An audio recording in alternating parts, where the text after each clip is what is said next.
Good morning, good afternoon, and good evening, everybody. From Ireland, you are listening to Thoughts, Comments, Opinions, and my name is Hubert O'Hearn. What you're listening to is today's guest, Milton Shushack, from my old hometown of Thunder Bay, Ontario, Canada. We're going to be discussing his career, bluegrass musical in general. So sit back, maybe not a podtini, but fire up a jug and listen to the words and music as they fly through the air. We'll be right back.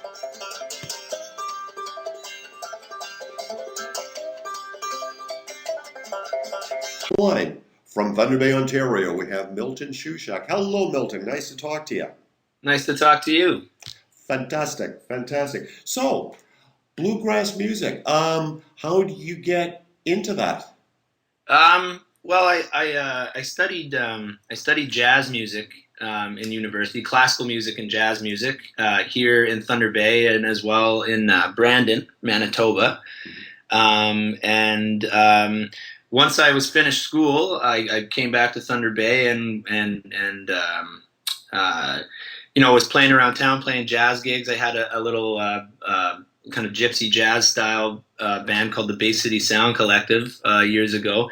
And then once all that stopped, music for me kind of started slowing down just because I wasn't finding anybody to play with. And then I was invited to replace another guitarist in a local bluegrass band here in town. And I hadn't played a lot of bluegrass. I had listened to a little bit of what they would call newgrass music, like it's kind of a progressive bluegrass style. And I really enjoyed that. They mixed a lot of jazz and classical into the bluegrass. But I started playing with this band, and then I just kind of fell in love with the genre, that and folk music in general. I found the whole culture and the whole lifestyle very romantic. So I got really into the bluegrass and into the old folk music like Pete Seeger and Woody Guthrie. And it's just been like that now for three years maybe now. I've been really focusing a lot on that music and playing by myself. Fantastic. I had the good fortune years ago to see Pete Seeger at the Winnipeg Folk Festival. He was fantastic. I just saw Arlo Guthrie at the Winnipeg Folk Festival this year. Oh, far out. Yeah. How's Arlo doing? Because I forget what it is, but he has that hereditary disease. I forget what it is now. He looked fantastic. I mean, and out of all the music I saw there, and I saw you always see amazing music at the Winnipeg Folk Festival. It's one of Canada's best festivals for sure. But of all the music that I saw there, Arlo's music definitely affected me the most, and I don't even really know why. But it was super emotional. Right near the end of his performance, and he played. It's the 50th anniversary of Alice's Restaurant, so he played all of Alice's Restaurant as well, which was pretty neat to see. But yeah, that was. I just saw him. I would have loved to see Pete Seeger, but yeah. Unfortunately, he's gone to the Big Blues Bar in the Sky by now. Yeah. Who else have you caught in concert that you really enjoyed or has inspired you? Bela Fleck is another big one, and he was the one that got me into that newgrass music, which I kind of worked my way back from. But Bela Fleck was a huge influence for me in university. He's a banjo player. He's a Scruggs Style banjo player. I play Clawhammer banjo. But his wife is a very talented clawhammer player. Her name is Abigail Washburn, and she's a big influence. I saw him perform with her at the Winnipeg Folk Festival, and I got to meet Bela a couple times as well there, which was really fantastic. Any of the guys in the Punch Brothers like Chris Steele, Chris Eldridge. When I first heard Michael Dave's music for the first time, and he's a modern bluegrass guitarist who lives in New York, and he's incredible as well. Like we saw him perform in March, and I got the opportunity to meet him in Minneapolis, and that was fantastic. I mean, the list goes on and on, right? I mean, the bluegrass genre and the folk genre, I mean, you can see those musicians anywhere. You don't have to go to like a big stadium or like a giant venue to see them. You see them in little coffee shops. You see them on the street. And I think that's one of the reasons I fell in love with the genre so much, is because it can be played anywhere to anyone. And especially you play these old folk songs, everybody knows them. It works with every age of person, like from young kids to very old people. They love it, right? So it just connects with people really well. And then, seeing how positive all these guys are from meeting them, and how open they are to, explaining things to you and passing down the tradition. It's really fantastic. That's what I've found over the years, in particular covering blues artists and so forth, is that anyone and not to in any way deprecate the genre, but anyone in sort of a niche like blues, bluegrass, country, and so forth, they're so much more approachable than rock people with a giant entourage around them. That it's like, oh, you're interested in talking to me? Isn't that nice? Yeah, absolutely. And I think it's just the lifestyle. I mean, I fell in love with Woody Guthrie's music after I watched the biopic on him, the Bound for Glory. Yeah, David Carradine. Yeah. Yeah, exactly. Yeah, I remember watching that and being like, this guy's famous around the world, but his lifestyle was just like train hopping and playing songs for just everyday folks, and I just thought that was so neat. I just really liked that it just fit like my view of the world a little bit better. And not that I don't like jazz music anymore, or even metal music or rock music. I mean, I've played all of that music. I still do occasionally. I try not to like put down any style of music. I think there's something to be taken from everything, but it's interesting to me to kind of grab little bits and pieces from all of these different genres and all these different people and kind of make them a part of my vision, which is more centered around like the folk and bluegrass music. But like I said, you can learn something from any style for sure.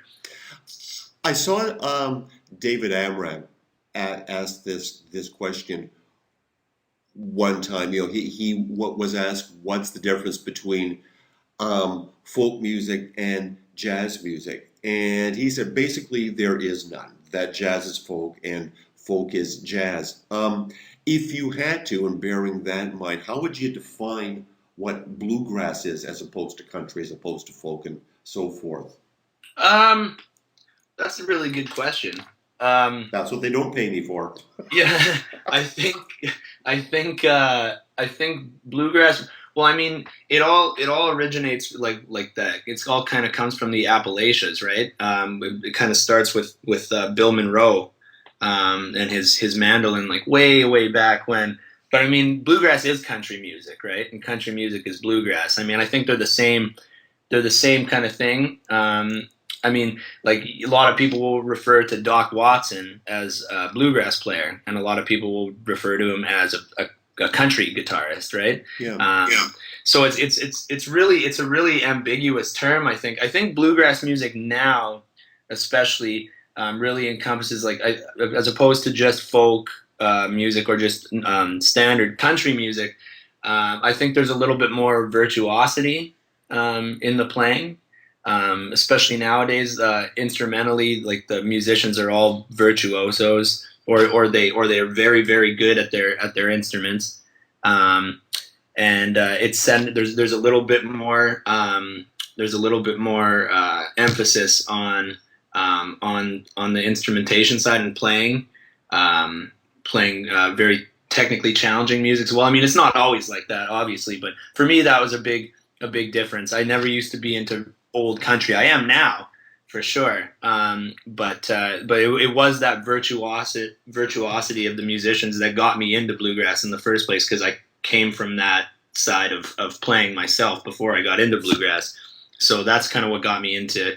So I'd say that's probably the biggest difference for me that I see. But you're right, though. There is no real difference between like jazz and folk and in bluegrass, in the whole big picture. I mean, jazz musicians have like a whole bunch of old jazz standards that they play, right? And then folk musicians have a whole big book of standards that they play, right? And then blues musicians have the same thing. They're like, every genre has their standards, and then every time you hear them, they're different, right? For like sure. so it's kind of like everyone has their canon and their catalog, and then they pick and choose, and you can improvise over them, and no one plays the same tune the same way twice on recordings. And I really like that about all those styles of music, those improvisatory styles. I think what we'll do now is that we'll play one of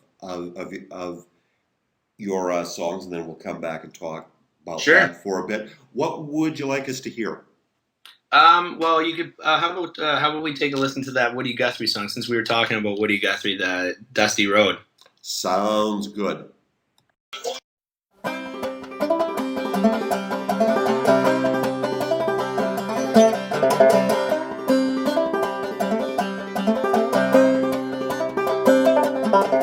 I'm going down that whole dusty road.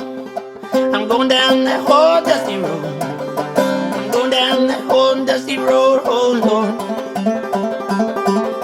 I ain't gonna be treated this way. I'm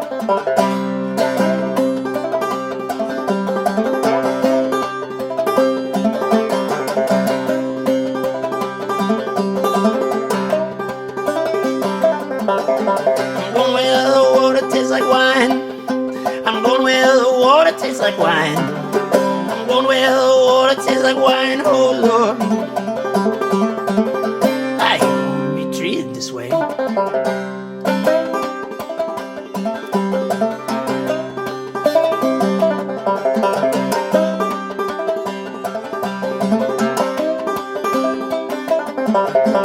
going where the dust bowls never blow. I'm going where the dust bowls never blow. I'm going where the dust bowls never blow, oh Lord. I ain't gonna be treated this way. I'm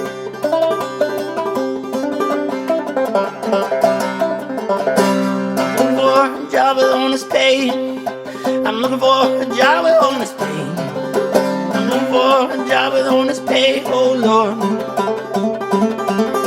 I ain't gonna be treated this way. I'm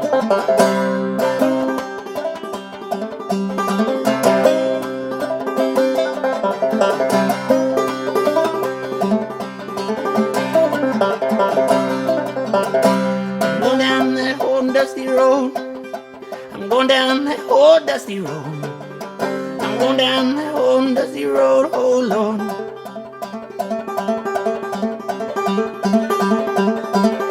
I ain't gonna be treated this way.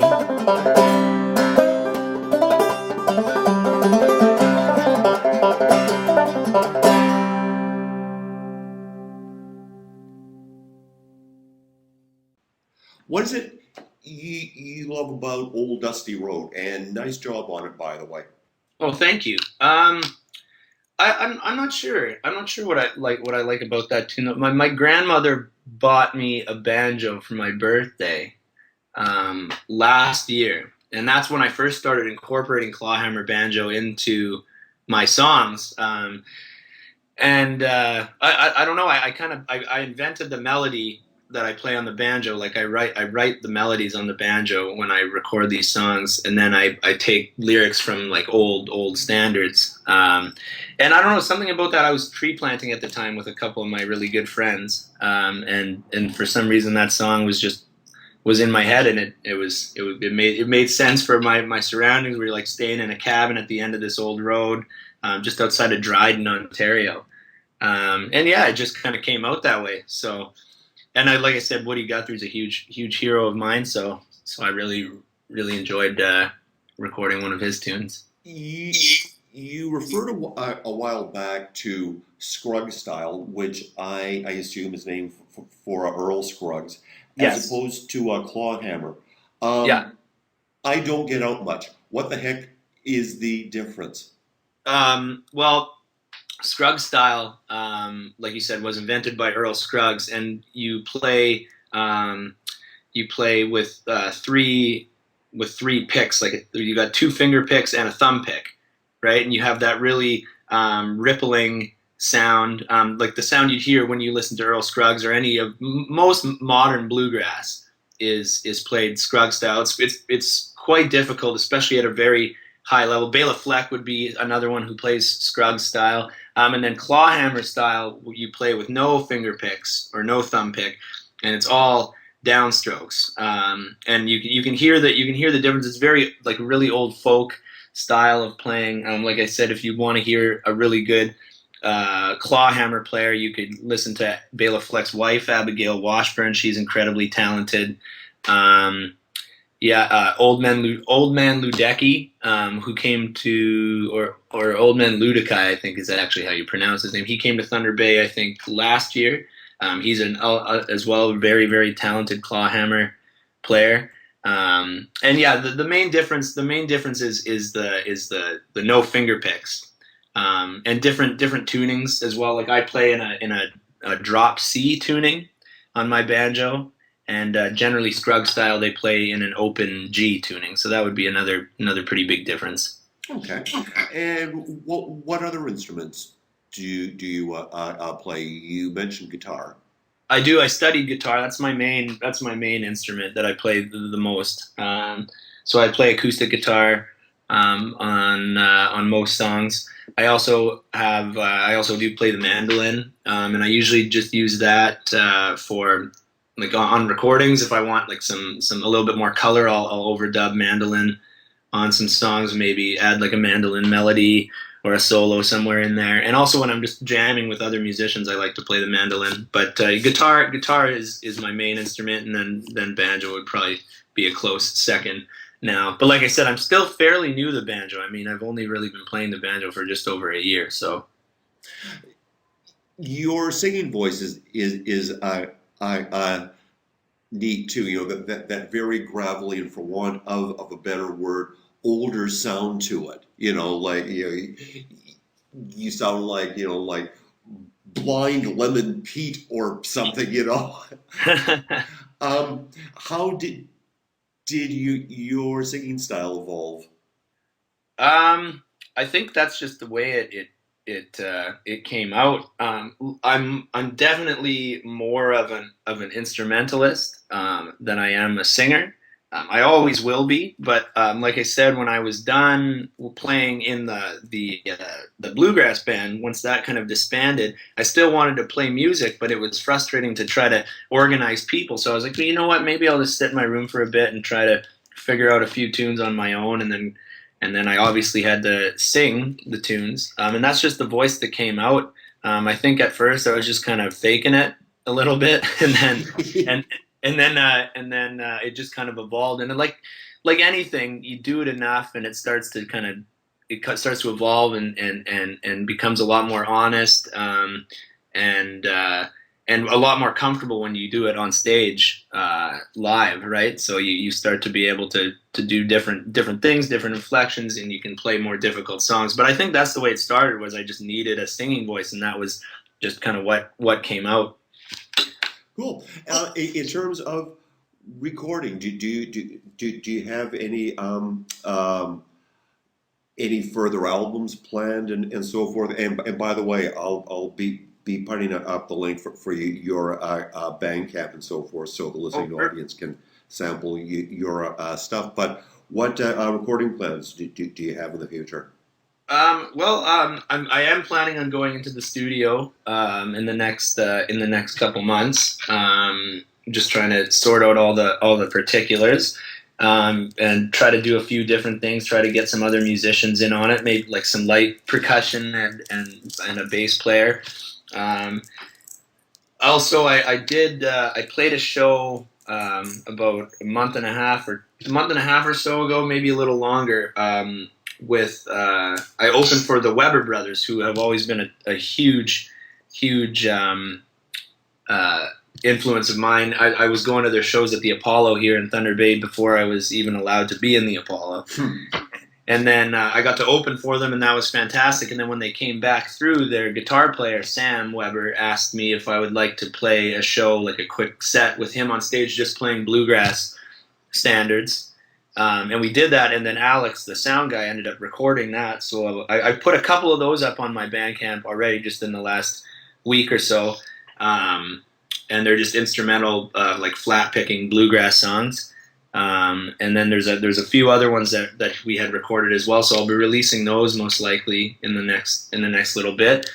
And then just still plugging away, just doing as many shows as I can, doing as many recordings as I can. So Fantastic. And if everything works out perfect for you, how would you like your career to progress? How will you know when you've made it?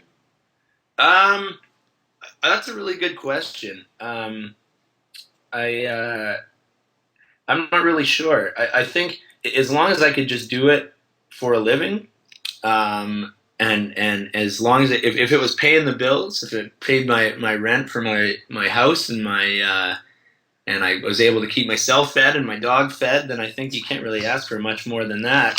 I mean, the tricky part for me is being in Thunder Bay. You're very isolated. Mm-hmm. It's very difficult to tour here.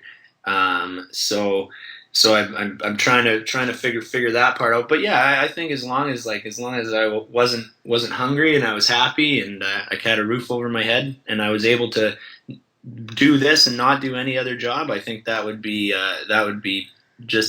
fine for me. Anything else would just be a bonus.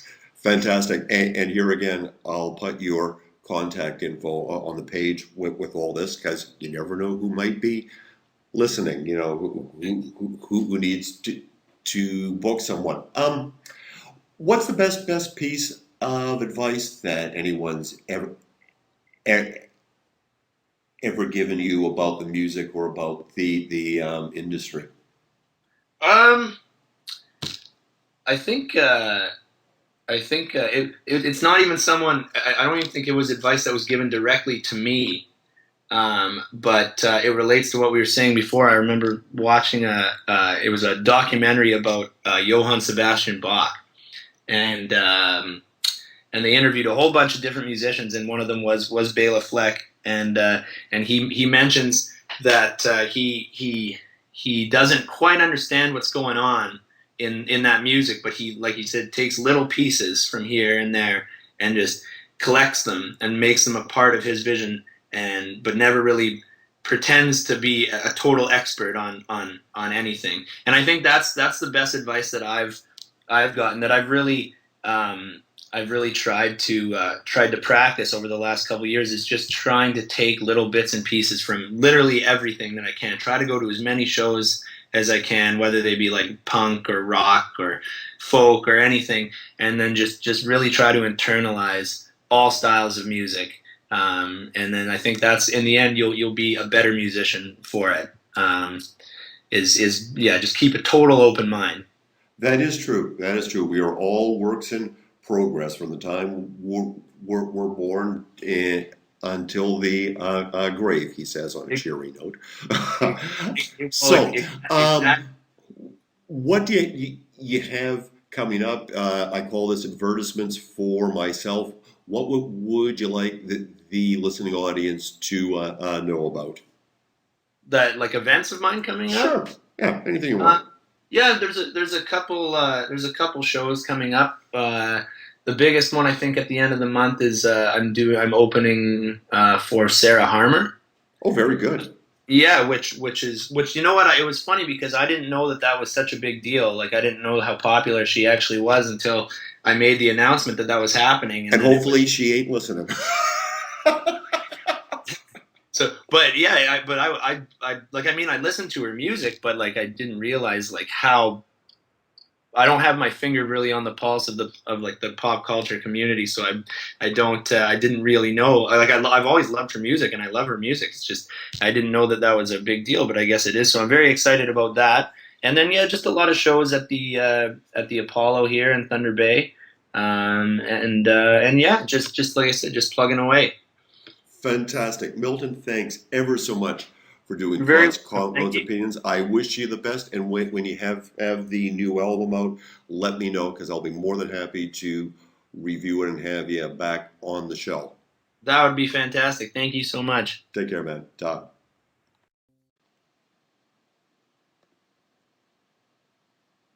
Once again, I'd like to thank our guest, Milton Shushack, for joining us on Thoughts, Comments, Opinions.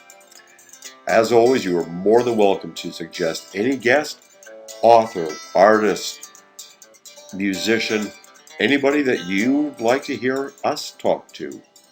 Just let us know in the comments or drop us an email. And so for now, while Milton plays us out, from all of us who work the late shift here in beautiful Ireland, good night, everybody, and be seeing you.